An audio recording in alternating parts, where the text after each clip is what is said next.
Hi, everybody. My name is Ryan Black. I'm a partner at DLA Piper Canada in Vancouver. And we're here today for a panel of Ask Lawyers Anything. This normally would cost a lot of money. We're not going to disclose our billable rates on this call when we were all private practice lawyers. I did want to start off, though, just on a little bit more of a serious note. For lawyers, the last 24 hours have been pretty impactful, and we wanted to, we all decided there was someone on our panel who wanted to say a few words. And we think this is a great idea. So I'm going to turn it over to Brandon to get started, and I'll ask Christina to put up the slide.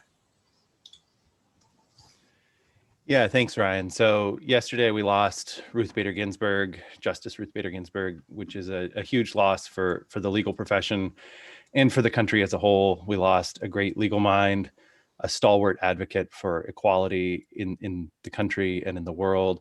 She really was the embodiment of justice before her title was Associate Justice, and then continued that legacy on the court. And she fought her entire life for the profession, for justice and equality. And we're going to try to continue her legacy and do that as we move forward. We're hopeful that she's able to find some rest now, and to honor her strength in life and often a quiet strength, we thought it would be appropriate to do a brief moment of silence.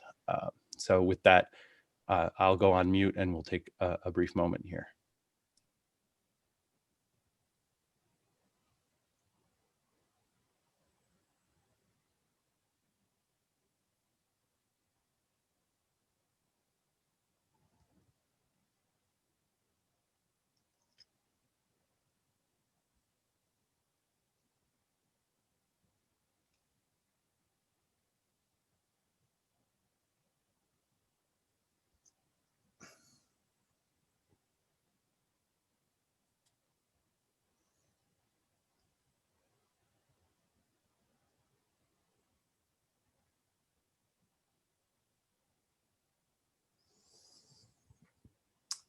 Thanks very much, Brandon, and thanks, everybody.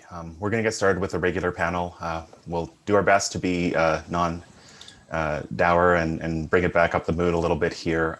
The point is to connect lawyers with people in a way that hopefully resonates with people.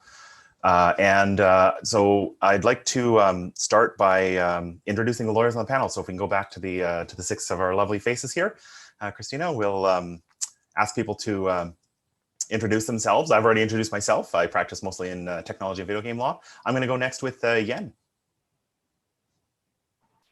Hi, everyone. My name is Yen Kern. I'm the Associate General Counsel for a developer and publisher called NCSoft.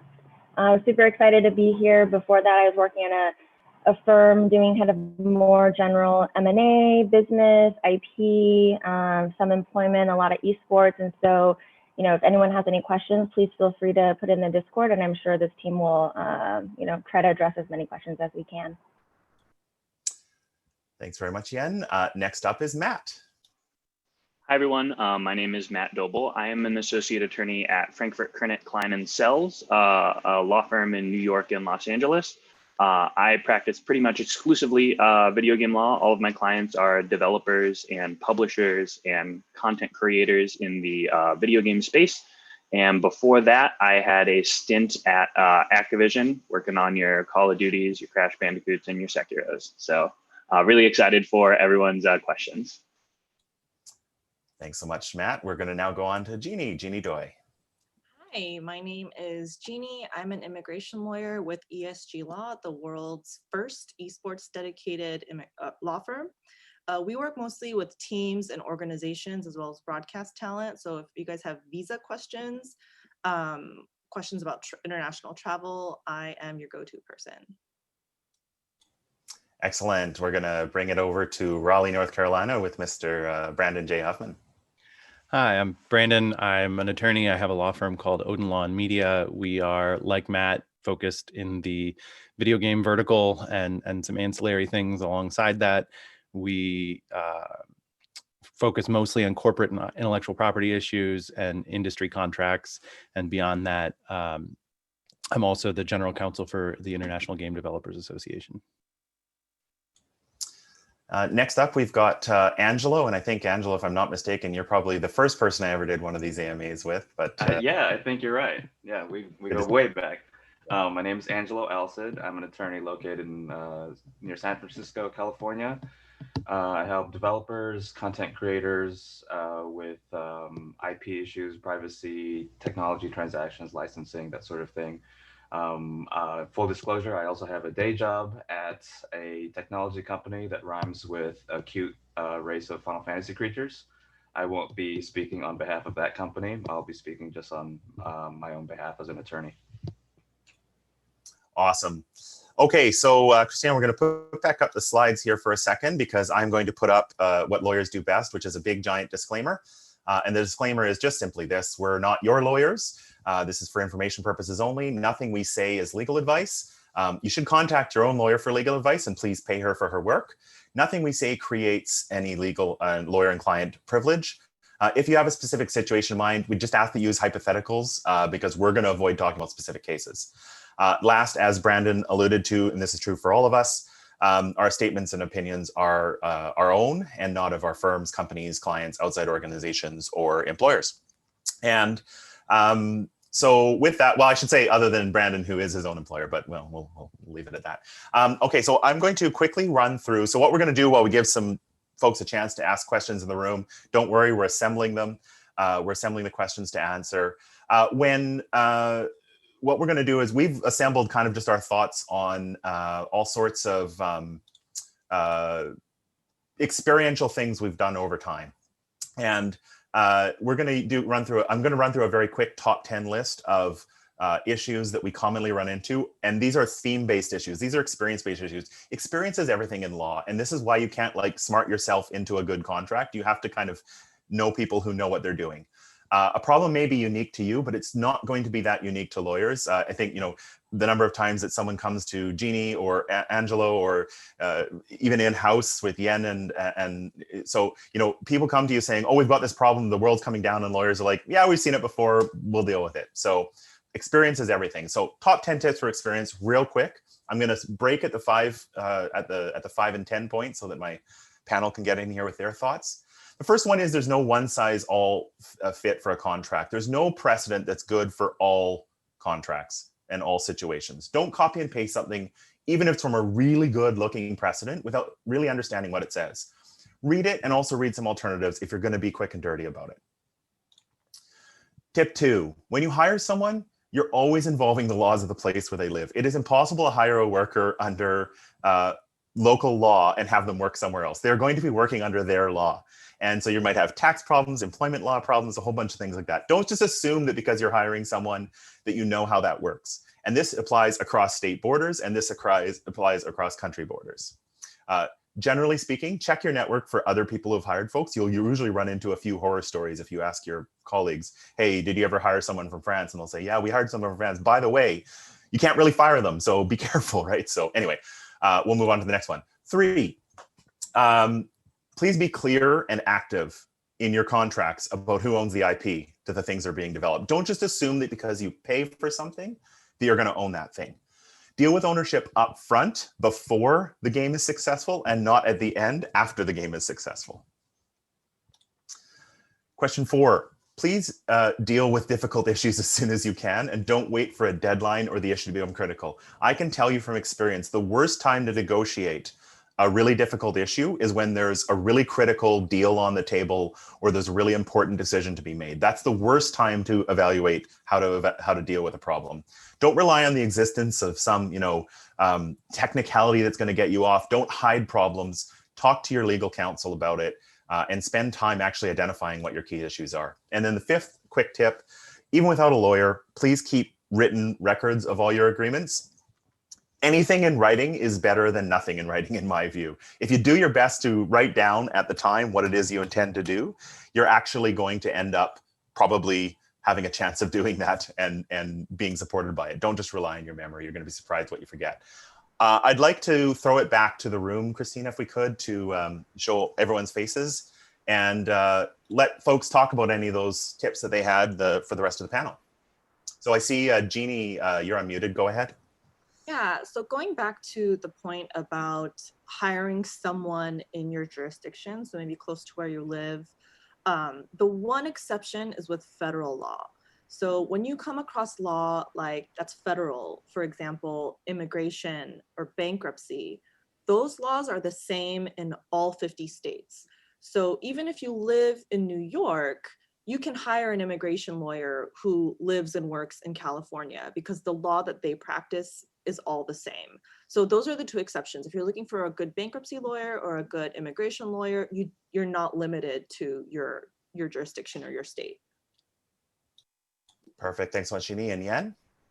I wanted to jump in a little bit about kind of the number one, no one size fits all contract. And it's not just contract, let's say, an employment contract or any other types of contracts, but really think about kind of your privacy policy and your, user agreement, different other policies like your moderation policy. And, it's easy to say, hey, there's this big tech company who's already spent, the time and brain power on this, let's just use theirs. But so many of these contracts are very specific to the exact type of data that you collect, the exact type of relationship that you have with your customers. So, kind of read contracts broadly to like all contracts between you and kind of your customers or clients. The other one I wanted to touch a little bit briefly on too is number 3 and 4, kind of, dealing with IP rights, face difficult issues head on. I've seen so many friendships actually saved because the two friends were very clear from the beginning, who owns this, what happens if things go poorly, what happens if things go well, having all those conversations and really truly understanding what the deal is from the start actually saves friendships, because when things happen, you say, oh, great, we've already thought about this, especially during like, that really great time when everyone's building something, as opposed to when there's a difficult situation, when there's a deadline, it's high stress, you have little time to figure out. And then, not only is it kind of great on that friendship, personal level, but it also saves you so much more money. By the time something happens, it takes way more money, way more legal fees to try to fix and undo things. So having kind of all of that up front, especially let's say, later on, if you're trying to sell the company or trying to get investors, cleaning it up afterwards just causes more problems for you. So, don't hesitate to face those issues hard on, or, reach out to attorneys early on. For sure. Angelo? I actually have a similar point. I want to add to that. Reach out, get a lawyer or lawyers, I guess, involved early in the process, because it's so much easier to deal with things like, let's do a trademark search on your name to make sure it's not going to cause a conflict later. Conveniently, Ubisoft just ran into this issue this past week so that I could talk about it on this panel.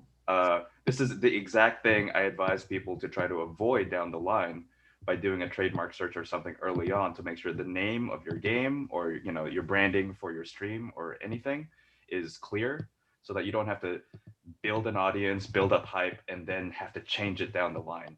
Ubisoft just changed the name of their game, Gods and Monsters, to Immortals Phoenix Rising, because their trademark application was challenged by a Monster energy drink. And so that's probably a bunch of marketing money down the drain that they have to redo now. So that's definitely the kind of thing you want to avoid. But address these issues early. You're right. Thanks so much, Angelo, and great points, everyone. And I think we can all agree that's absolutely the worst thing that happened to Ubisoft this year. Nothing else terrible or controversial has happened to them. Okay, so we're going to move on. Thanks very much for putting questions in the room. We've got some building up. I'm going to move on back to the slides to tip number 6, which is there's no such thing as the wild, wild west where law doesn't apply. Don't just assume that because you're doing something that you think that no one else has done, that old laws don't apply to you. Law always applies to you. It's probably the wrong law that was never intended to apply to you, but it does. We see this in esports, we see this in loot boxes, we see this in a whole bunch of different areas where old laws are constantly creating problems for new technologies. So if others do something that doesn't make it legal, and also just think for a little bit, why haven't our competitors done this before? Like, why don't we just have a restaurant, or why can't we just sell buildings that are cheaper because they don't have fire escapes? Well, it's because there's a law that says you have to have fire escapes. You can't just innovate your way out of that. So 7, IP rights protect almost everything you see, access, or use. So please don't assume that just because you can see, touch, find it, or search it on Google that you can use it or copy it. Please don't try your best not to base your stuff off of other people's work unless you understand the rights involved with doing so. The default of something that you see is not, I can do whatever I like with it. It's not that they have to put a statement on it to say you can't. It's the opposite. You need to know what you can do with it. 8, always be truthful when you're dealing with the public or with the government. And even what we mean by that is avoid false or misleading inferences. Don't assume that small print is going to save you from a false or misleading inference. Small print is not going to do that. The overall, ultimately, it's the overall thing that matters more than anything else. So please be deferential. Please be clear when you're making representations. Number 9, none of us are tax lawyers on this thing, but we're all smart enough to know that tax is probably the #1 driver of most business activity. And tax always matters. Don't assume that you can do anything or any business activity without paying the piper somehow. The government always wants their piece. So please plan ahead for taxable events. You can't move IP, you can't move people, you can't open offices, you can't do a whole bunch of things without considering the tax consequences. Last, please consult professional advice. Don't assume that you can't afford to speak to a professional. In fact, you can afford to speak to a professional. You might not be able to hire them, but you can absolutely speak to them. Even sounding out or writing down problems that you're facing may help you actually solve that problem or turn it into something manageable. Also, professionals want your business. They're generally, I don't know, Brandon and I can maybe talk a little bit about it if the question arises in the room, but we'll generally sit down with folks if they have a question and give them a lay of the land before they have to hire us or pay us any money. I think this is true of most lawyers, most accountants. You need good accounting advice, you need good lawyer advice, you need good immigration advice, you need a whole bunch of things that you should really talk to someone before you decide you can't afford them. So I'm going to now open it up to the room again for my fellow participants to see if anyone has anything they would like to add on the 5 things that we've done there. I'm not seeing any unmuted folks, so I think that means that we're ready to go into the questions because we do have a bunch. So I'm not sure if the slide's up right now, Christina, or if it's me. So I've got a slide of suggested questions. Take a quick look at them. Feel free to think of ideas from there, but we're actually going to go to the room's questions. So I think we should flip it back to the camera with all 6 of us, and we'll go from there. Awesome. Okay. So the first question I saw in the room was, what do game lawyers normally do? And I thought it would be really interesting to take that from an in-house and an external perspective. So I'm going to start with Yen and then go to Matt. So the question is, what do game lawyers do? Yeah. Ooh, so lots of meetings. So I guess, I think for in-house, you have kind of all the other issues that every company has. So we have to deal with immigration, we have to deal with employment, we have to deal with, just general contracts like vendors. We have to deal with tax. So in the in-house situation, basically it's anything that any business kind of has to deal with. Plus, I think there's really that really strong software, intellectual property, art kind of component. And so depending on if you're a studio that develops games, then you're much more heavy on kind of engineering, art, audio, getting things into the game. And then if you're also a publisher, then there's a lot more kind of contracts with, let's say, Xbox, Epic, Steam, all the distributors, and then also with the publishers and developers. So it's a lot of contract work, always with kind of this facet of intellectual property. So I guess that's kind of in a nutshell, in an in-house, it's basically you're a generalist with a lot of resources that you can tap in whenever there's a specific issue that comes up. All right, I can hop in. So the very interesting difference that a lot of people don't realize between in-house attorneys and firm attorneys is when you're an in-house attorney, you have one client and your client is the company that you work for. And so when you're an in-house attorney, your job is to provide a service for the business, which is protect the business, keep the well-oiled machine that gets the games out there and the fun stuff happening out there and happening. But when you are at a firm, your job is a little bit more to kind of serve as an outside service to the business, perhaps in ways that in-house counsel may not be able to. So a lot of my clients are video game companies where they may not have a lawyer. And so they come to my law firm and use me kind of as a resource or as outsourced legal counsel. But a large amount of the work that I do at a firm is actually for lawyers at video game companies. So a lot of people don't realize that for working in kind of a multinational video game company, like NCSoft is a wonderful example, you have to think about legal issues that happen in every single jurisdiction in the world. And so usually that means having a lawyer like Ryan in Canada, or like me or Brandon or Angelo or Jeannie in the United States that can navigate the law in that particular jurisdiction. So while we do contracts, there are compliance issues, there are kind of all sorts of novel law issues that an in-house legal team may go to an outside lawyer and say, look, I get 90% of this, but 10% of this is new, and I want to know specifically what's going on with this. Thanks so much. Generally speaking, yeah, it's quite a cornucopia of activities. There's no shortage of things to do when you're a games lawyer. The next question we have is just a cheeky one, so I'm just going to quickly take it, which is, can I get CLE credits for this panel? That is between you and your bar association, my friend. In Canada, you certainly could, so I don't know what to tell you about that. Okay, so here's a question.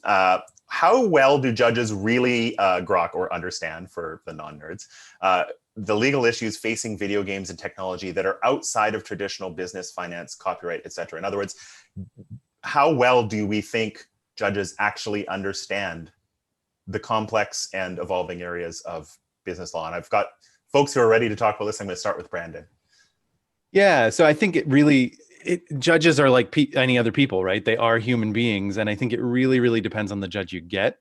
If you are litigating that kind of issue, you want to have an experienced litigation attorney in that jurisdiction that knows the judges in that jurisdiction, so they can maybe, as much as possible, we're not supposed to use the word, but judge shop a little bit. You're not supposed to say that because the courts don't like that. But yeah, if you can get your case in front of a judge that is going to understand those issues, it's probably better for you. Unless you're in the wrong, and then it might be better to have a judge that doesn't. So you definitely want a litigator who can make that part of the strategy. All right, Matt. The other thing to consider too is, like, when a lot of people think of a judge, they think of kind of like a singular person. So if you have a case, it's going before kind of like this one usually older person who is like sitting on a bench that you think does not understand the law. The reality of the fact is judges have an entire staff of attorneys underneath them called clerks. And clerks sometimes are fresh out of law school. Sometimes they have been working for the judge for years. And some of the most compelling decisions that come out of video game law usually involve a clerk who's working on a judge's staff who's like, man, I play that game and I play it every single day. So this like Fortnite lawsuit that's in front of me, my kid plays Fortnite every day. I totally know this, judge, I got this. And so there's someone behind the scenes explaining how the game works, knowing how the game works. And it's not just kind of like this one pillar of a person who's completely out of touch with technology. Well, and even if it is, an effective litigation strategy should involve telling the story in a way that makes the judge understand it, even if they don't understand it. So if you get good representation, it shouldn't matter if the judge doesn't understand it going in. Impressive litigators are crazy impressive. Like when you see it, you know it, and it's insane. Yen, and then Jeannie.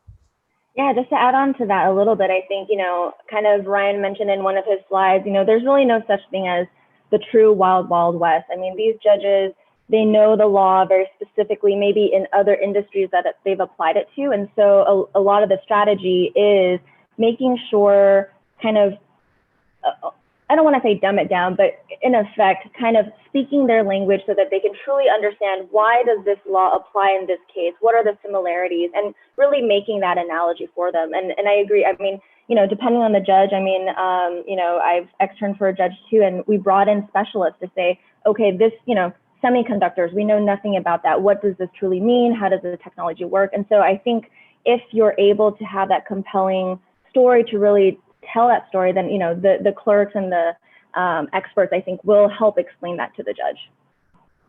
Absolutely. So I don't deal with judges who wear the robes and sit on panels on a daily basis, but I work with adjudicators, officers who review immigration applications, and they're making a judgment of this person's credentials based on the law. And the majority of immigration officers are actually law enforcement retirees. So they're pretty much boomers. They don't have a lot of knowledge about video games. They have a lot of knowledge about traditional sports. And so a lot of times I'll make analogies between like CSGO to the NBA or the LCS to the NFL. So as Yen said, there's a lot of like hand-holding and teaching and telling a story in a way that this officer, this judge, who's not part of the world, not part of the community, is going to understand and judge favorably.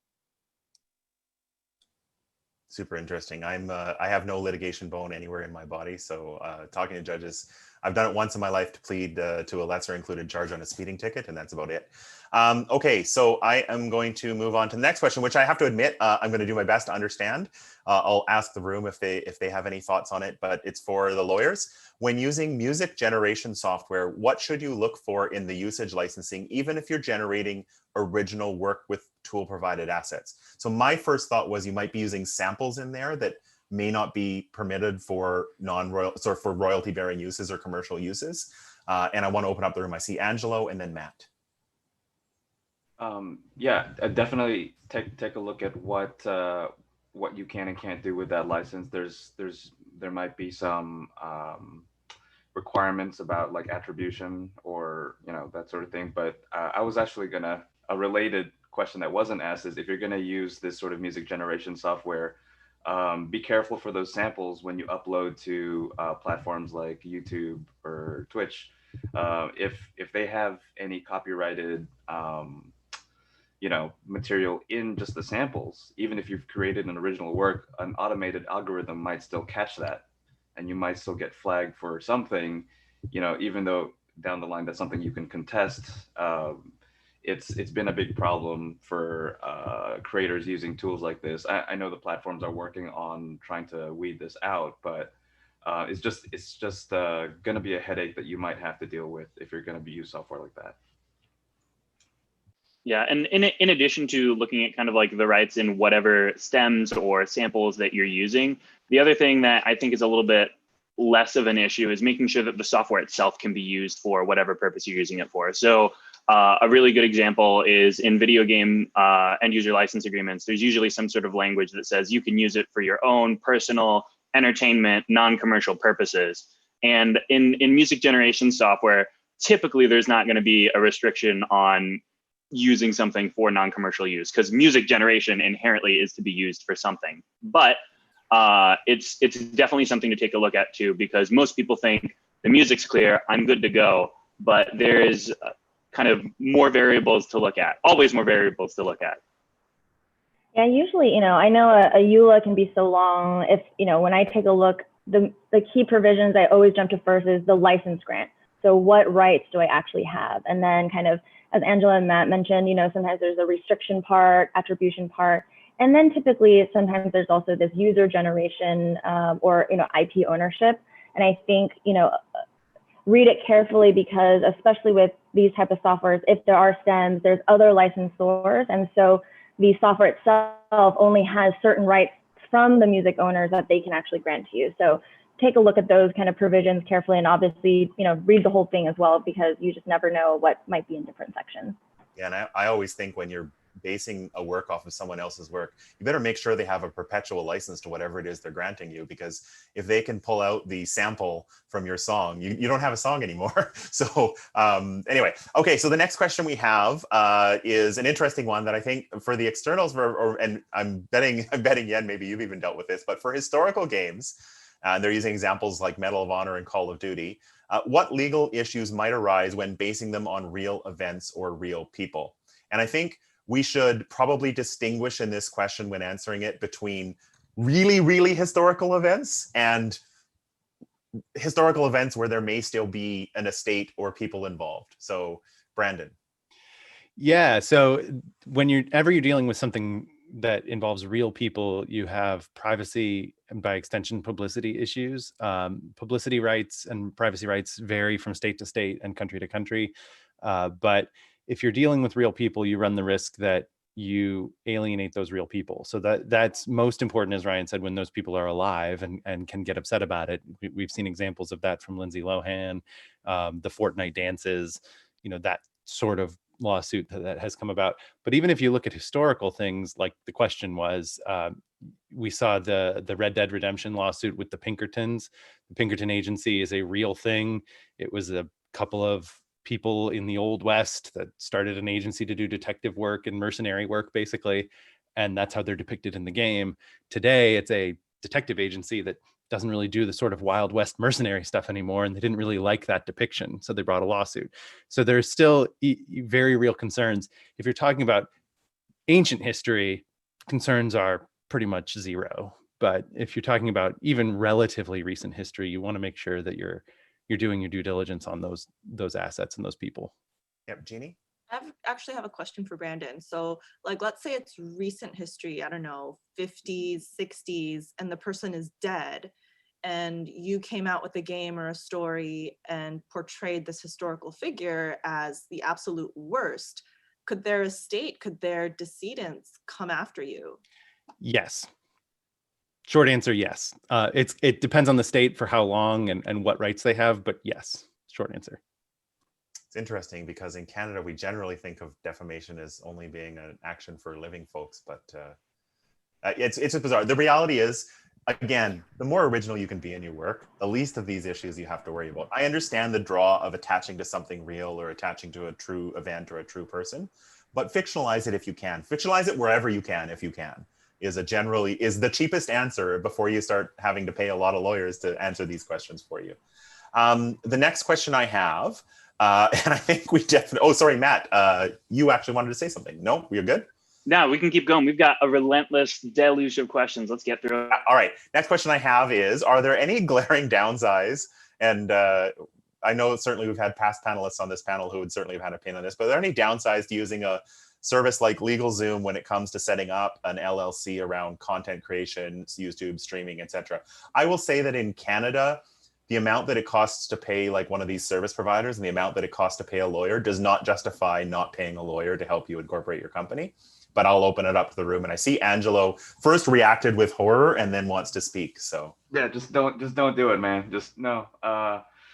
The downside is that you're paying this company a bunch of money for something that, like Ryan said, you can either pay a lawyer just a little bit more and know that a lawyer that you know and trust and can talk to actually did it, or frankly, a lot of times they're collecting fees for things that you could spend, 30 minutes researching on your favorite search engine and do it yourself. Like most people can do enough research to be able to do something like file an LLC in their state in the US themselves. And you don't need to pay LegalZoom however many hundreds of dollars to do that.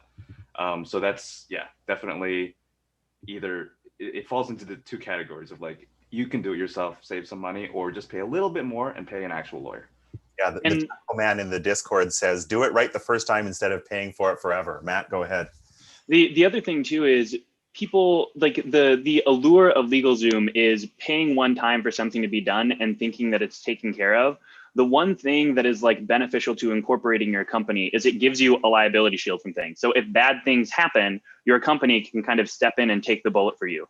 If your company is not set up correctly and there is a lawsuit, oftentimes in the United States, courts will reach beyond your company to you as a person. So the biggest benefit of you having a company, which is that it can kind of step up and take the bullet for you, if it's set up incorrectly, then it can't perform that function. So, and a lawyer is going to be able to tell you, look, every year you need to pay this fee. Every year you need to make sure you submit this filing. And even those two sentences sometimes are above and beyond what LegalZoom or a platform can do, where you log in, forget your login, change your email address, and miss the email from them. A lawyer is going to hunt you down because they don't want you going after them and saying, hey, you messed up my company. It's a lot different. And seriously, like the extra heartache is so not worth it. All right, I'm just going to do a quick time check. I want to make sure we have the full hour, Christina. I just want to make sure. Maybe she might be, our room operator might be busy. It's all right. I'm going to move on to the next question, which is actually related to our list of questions, but it's about using unoriginal IP. But anyway, I'm looking to reboot an old game from the 80s. And it's not the I want to just do it. It's the where would one go to research who might still have the rights or which company still holds the rights? That's actually a really tough question, and we get asked this all the time. The reality is you either know people or you don't, and I think lawyers would be a good place to start to find people who know people who might know. The trademark database, to me, would be the first place I would look. but I see that Matt and Angelo and maybe Brandon have something to say. Angelo, go ahead. Oh, yeah, no. First of all, I just wanted to say thank you for actually asking this question. So many people just barrel on ahead like to make the game without even asking. But yeah, I would check to see if you know a lawyer, and you know a few in this room right now. Check that network to see if they know anyone. See if any copyrights or trademarks have been filed. If that's that's accessible through search online, it's pretty easy. Yeah, no, frankly, I just wanted to say thank you for actually caring about this. So, and I can jump in and speak about like how this works, good, bad, and ugly. When you're getting rights to a game, usually you will do what's called diligence, where you go through and you try, once you find that person, once you find that kind of trademark holder, or you think you have a good starting point, you will go through and try to find all of the contracts that are related to the game, so you can trace all of the rights back as far as you possibly can. And when you're doing that, you, first of all, kind of have this as receipts to prove to you that you have all of the rights to the content to make the game. And then as you go forward and license all of these rights from the parties that hold them, a good lawyer will kind of add a belt and suspenders to the license agreement saying, okay, you promise me that you have all of these rights.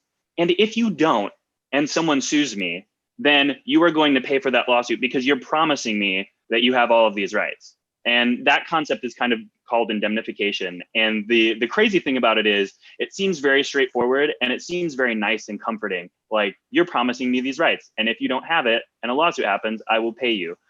For any lawyer here who has been involved in an indemnification scenario, while it does sound wonderful, it is something that in practice, when it becomes time to indemnify someone, it is one of the most stressful and awful things ever.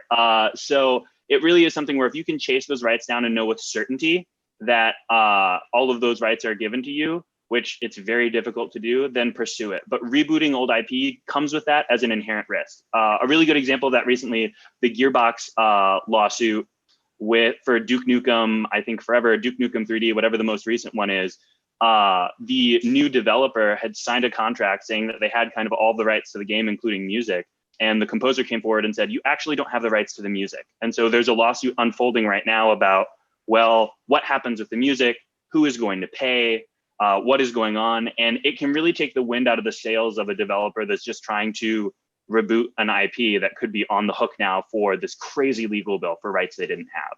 Yeah, 100%. I think the unknown of an old IP is actually one of the tougher things for lawyers to get their clients' head around, because I've worked on old IPs where, you go to a really reputable licensor, you're thinking one of the big three producers, and they don't know who owns the IP to some of their stuff, because it's just so historical. And there's been so many sub-licenses and exclusivity grants and grant backs and authors' rights things and all that sort of stuff. So next question we have in the queue is, how do all the Candy Crush and Tetris style games not breach copyright? This is actually an interesting area of law that lawyers speak themselves about all the time, which is the difference between kind of legitimate reuse of non-copyrightable things and illegitimate copyright reuse of things. So I'm going to start with Angelo, who I see in the room. Yeah, so this is a really interesting question, and it's not a black and white line, right? It's going to be kind of a fuzzy answer. You might get used to that from lawyers. But this does touch on an idea in copyright called the idea-expression dichotomy. You can protect an expression of an idea, but you cannot protect an idea. Like the Candy Crush. Yeah, right. The Candy Crush idea is like, it's an expression of the idea of matching three things, roughly speaking. So there's lots of games that have that sort of premise, but Candy Crush is one expression of that idea. Other similar things. I mean, even before video games, there's something like there's genres of movies, right, that all share similar elements. There's Westerns. There's, all Westerns are going to have cowboys, saloons, horses, gun duels. You can't protect any one of those elements, but you can protect one specific expression of the Western movie, right? So this is why clones of games can exist, you know, and that's why, frankly, clones of movies can exist, right? Like you're going to get the disaster movies that come out right around the same time that have very similar ideas. You're going to get TV shows that are very similar. Babylon 5 and Deep Space Nine for some of the older sci-fi folks. So you can, you know, what is copyrightable is what is expressed, what is put on a tangible form. So the artwork, the sound, you know, that sort of thing. But you can't copyright the concept, if that makes any sense. Yeah, it's something that is heavily litigated, and the best litigators in the country are fighting about whether or not certain things are copying and certain things are not. It's gray, it's difficult. Don't copy other people's stuff is a really good way to avoid having that problem. Come up with original stuff as much as you can. I didn't see anyone else hand raised on that, so we'll move on to the next question I have here, which is, how are so many artists selling art based on IP that they don't own? This is, to me, one of the biggest internet entitlement issues, apart from entitled gamers generally, but people really feel, fan bases really feel like they are part of the ownership of the IP. And it's really, really tough for a company to come down on their biggest fans and say, we're not going to let you sell this t-shirt, or we're not going to let you sell this thing on Etsy or something like that. But it's also necessary. And so I want to kind of turn it over to folks in the room who have probably dealt with this. I'll start with Brandon. Yeah, so there's a fine line between, you know, homage, right, which is generally okay, and infringement, which is not okay. So that fine line is hard to walk, right? If I wear a blue jumpsuit because I like Fallout, probably fine. But if I put a 76 on it and I put it on my stream and I monetize, I'm Fallout 76 Lord, probably that crosses some lines, right? So there's a fine line there, but the reality is that a lot of what you see online on Etsy, at conventions, at that sort of thing, is infringement. And the developers, the publishers, could theoretically shut a lot of it down. A lot of it doesn't get shut down, not because it's not infringement, but because those developers or publishers have made either the economic calculus, like Ryan mentioned, that doing that is going to be too difficult and too expensive, or because they've made a different economic calculus, which is that tolerating the infringement actually helps build the fan base. But it's generally not that they're looking at it and going, this is fine, right? They're looking at it and going, we will accept this even though it's not fine. It's kind of how I think video game companies were dragged into the streaming world originally, kind of unwillingly, and then developed an economy around it when they realized, hey, wait a second, we can actually make this work. Jeannie. Yeah, I just wanted to say, when it comes to IP infringement, I think smaller indie publishers, developers, creators are probably going to let it go and actually welcome it. Like, hey, this is free publicity. But when you get into the AAA companies or companies like Disney and Nintendo, they are IP sharks. Just a real example, there was a company in Tokyo that will let tourists rent a go-kart, and you would be able to like drive around, cruise around the streets of Tokyo. And they would give you the option, like, hey, if you want to use our go-kart, but also wear one of our costumes, you're welcome to do so. And obviously some of those costumes were Mario, Luigi, you know, Princess Peach.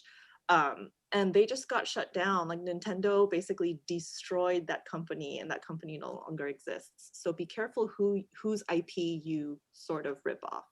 Yeah, there are strong enforcers and weaker enforcers, and for sure, and the lawyers know who they are. Angelo, do you want to add something quick? Just one real quick point, the distinction between what a company legally can do and what maybe they should do. Brandon touched on this as far as like whether or not they would choose to pursue something that they legally had the option to. And an example with Blizzard was that they were very strongly enforcing their IP rights against, let's say, content creators that were making mature content with some of their game models. So if the thing you're doing with that IP is found to be unsavory or something against the interests of the company that owns it, you're going to be more likely to be enforced against, I think. I thought we were get out of this avoid talking about all the body parts in games that we avoided in the last thing at PG Connects. I saw Brandon and then Yen. Yeah, just real quick, even beyond something unsavory, right? If you're streaming yourself cheating or exploiting hacks in the game, that's a good way to get your stream taken down. It's a good way to draw the attention of the publisher, especially if that publisher is Epic.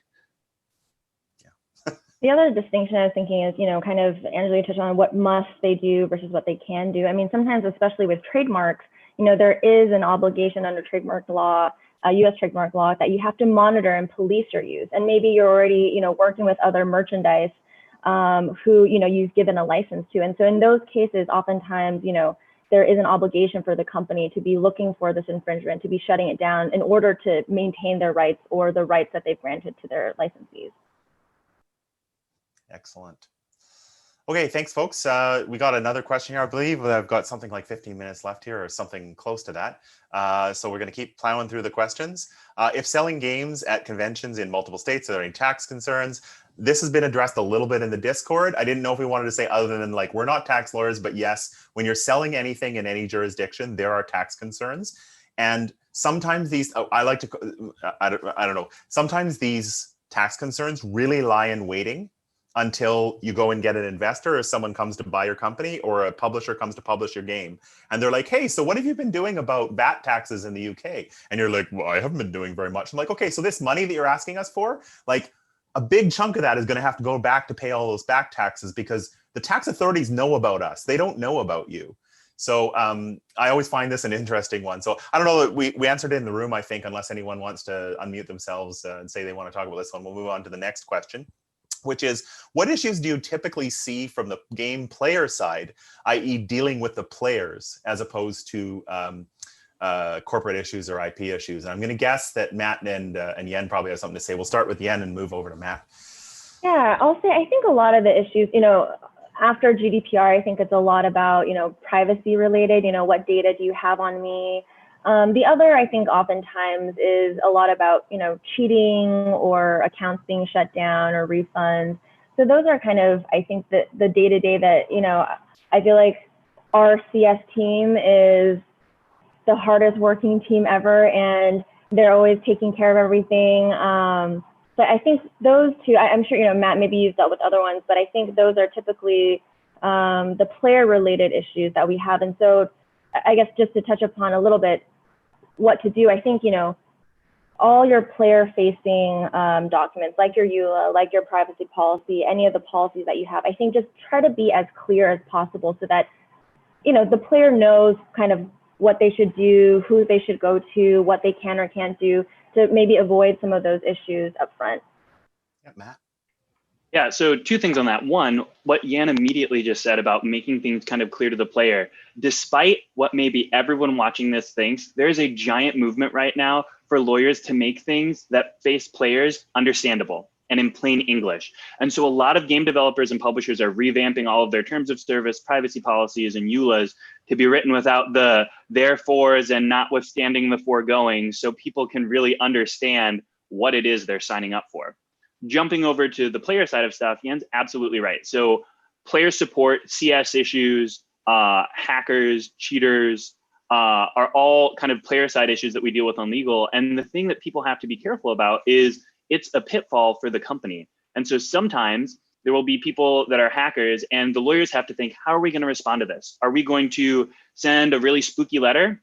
Or are we going to send like a really fun, cool cease and desist because we know it's going to be on Reddit where we put the characters like names into the cease and desist and ask you to like not do something that only a player of the game would know, because it's as much of a legal thing as it is also like no one wants to be a jerk to players, not even the company that makes the game. And so it's about balancing that. The other thing that you have to deal with on the CS side is sometimes people will use kind of like the player side contact with a company as a way to kind of set up some sort of legal claim. So occasionally you'll get a CS ticket that comes in that starts off with someone angry that their skin didn't get refunded, or they think that they should have gotten a different drop from a loot box. And then 3 or 4 support ticket follow-ups in, all of a sudden it seems like someone else is writing the ticket, maybe a lawyer that's trying to get the company to say something because maybe they're going to try and set up a lawsuit on the other end. And so I've definitely been in situations before where you've had to sit down and get all the lawyers in the room and think about how are we going to respond to this, because it seems like someone's really paying attention on the other end.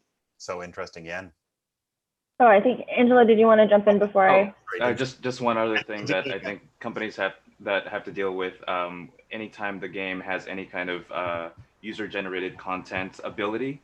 All of the things that we talked about before about IP rights come into play again. So suddenly you might have to deal with players wondering, like contacting their CS team, like, hey, why can't I make this Hatsune Miku spray for my car? Like that has, why can't I put this other IP into your game? Why is this being taken down? So that's going to be another thing that I think, even players have to worry about IP. And I think the other, the same group kind of recently did a panel about content moderation. I think, that has become a larger and larger role in, player-facing issues, is making sure that the player, we're creating a very safe and respectful environment for the players. Player safety, what happens if, player responds, or, player health. I think those are kind of, I think, the gray area. The legal line is a little bit blurred, because for a company, usually you just have very strict legal protections, for your employees. But, really thinking about how to create a good environment and a good player experience for your players. I think that's kind of a new area that a lot of companies are looking in, both tech, legal. And then finally, I guess I want to say the other kind of cool thing about player-facing issues is that oftentimes we get notified of infringement or illegal private servers or unauthorized distribution of certain virtual currencies through our players, because they are the ones that are entrenched in the community. They're the ones that get all the information, and oftentimes we get emails saying, hey, you should look into this, you should look into that. And so I think it's a very interesting kind of symbiotic relationship. Oftentimes it's very helpful, other times it's not so great. And so I think managing that line of how closely you work with your player base and communities, can really make a difference in how you run your business. Jeannie.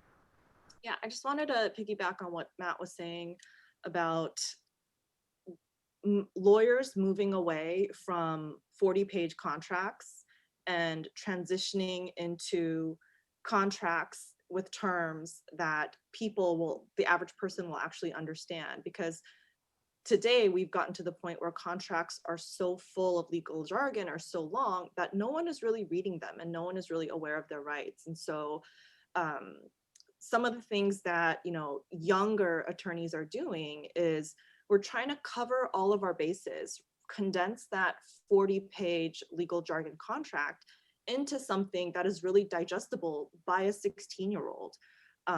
And some of the ways that we can do that are through like data visualization. My firm is thinking about like making an anime like PSA, just trying to, I think that's the challenge of lawyering today, as we can see with the Blizzard and Apple litigation, is how can we get creative with the law to meet the current needs of our generation? And I think that's what's really fun and interesting about being a lawyer in this industry, is because we're combining this really ancient old field with this super hyper fast futuristic field. Yeah, Brandon. Yeah, just to add to that, this is a struggle like internally for most lawyers, right? We don't want to write 40-page contracts. We hate it as much as everybody else does, but you want to make sure that your client is protected in everything they need to be protected in. And so sometimes people will see like, oh, Microsoft sent me this agreement, it's only 2 pages long. It's like, well, yeah, Microsoft has a team of lawyers that if something goes wrong in that agreement, they will bury you in the litigation file and you'll give up. But you as an independent developer, or a small creator, or a fan probably don't have those legal resources, right? If you do, great, but you probably don't. And so if you have a lawyer, they're going to try to protect you. And so if you're not getting a 2 or 3 page agreement, if you're getting something that's a little bit longer, give your lawyer a little bit of credit, a little bit of slack, right? I think a lot of people confuse simplicity and brevity, and they're not the same thing. It's actually hard to be simple and brief and protect all of your clients' rights. There's a reason why lawyers prefer those complex phrases and big words. It's because they are the simplest, often way to express some of those rights. So we do have to be creative. So we have, I believe, like 5 minutes left on this panel.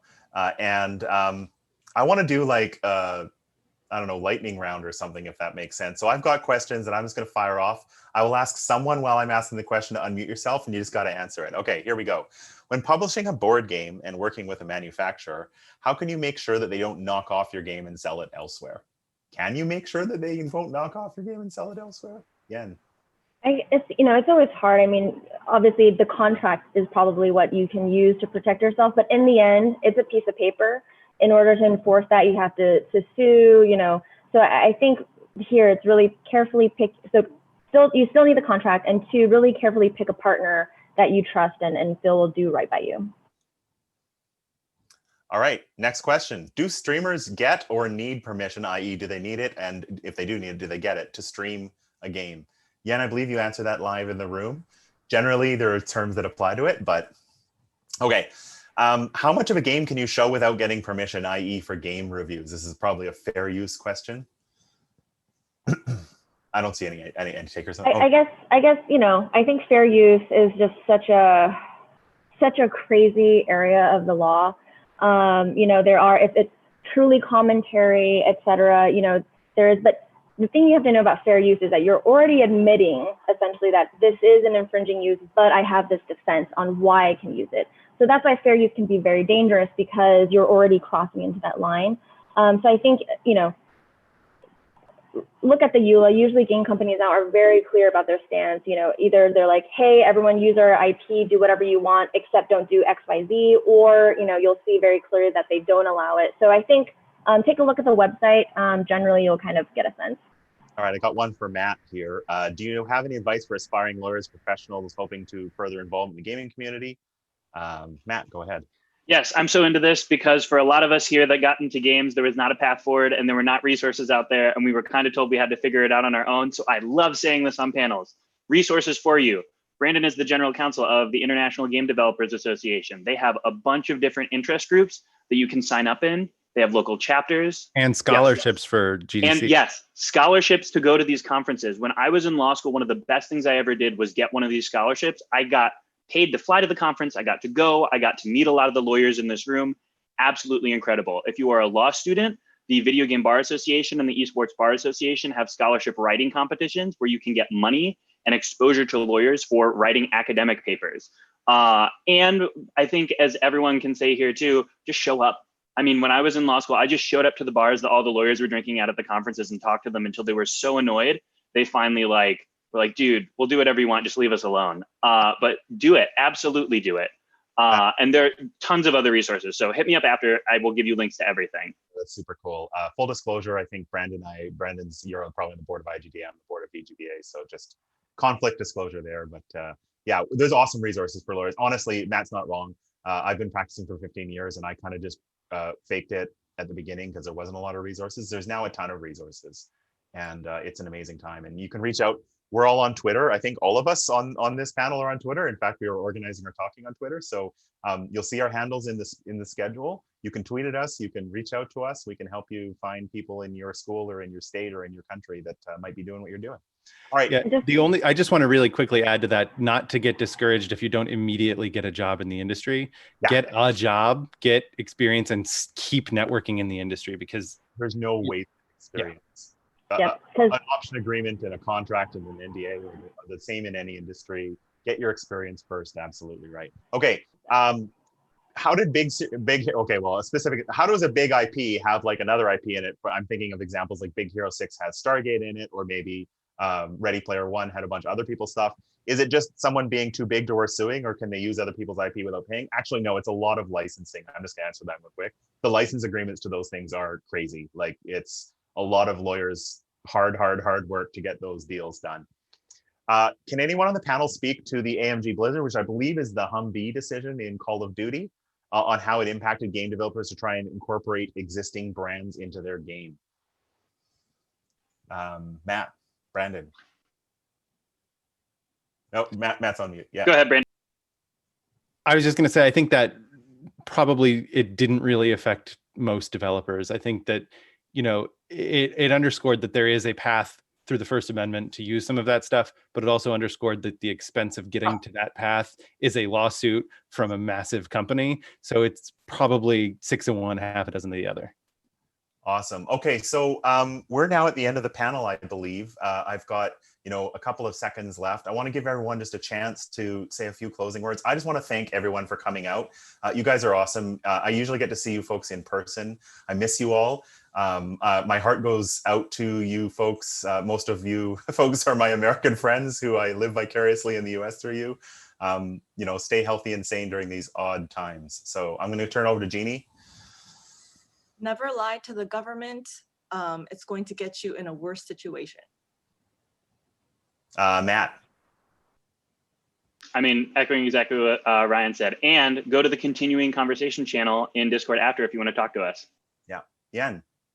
Yeah, the video game industry is so big. We need so many different types of talent. And especially if you're interested in law, I think lawyers love talking about ourselves, what we do. So don't hesitate to reach out. And if someone doesn't respond to you, move on to the next one. Angelo. I say this every time we do one of these panels. Thank you so much for coming and listening to us when you could have been looking at the brand new games that were being released. You came and listened to a bunch of lawyers talk. Yeah, good for you. Brandon. Yeah, so normally this is where I would tell you which bar we were going to go to continue the conversation. So I'll just join Matt in saying, I guess, jump over to the Discord and we'll keep talking there. And then also we've got 45 days to get ready to go vote. So do that. Yeah, thanks. Agreed. Thanks, everybody. And I guess, Christina, we are done with the room. So thanks very much, everyone. Have a good day.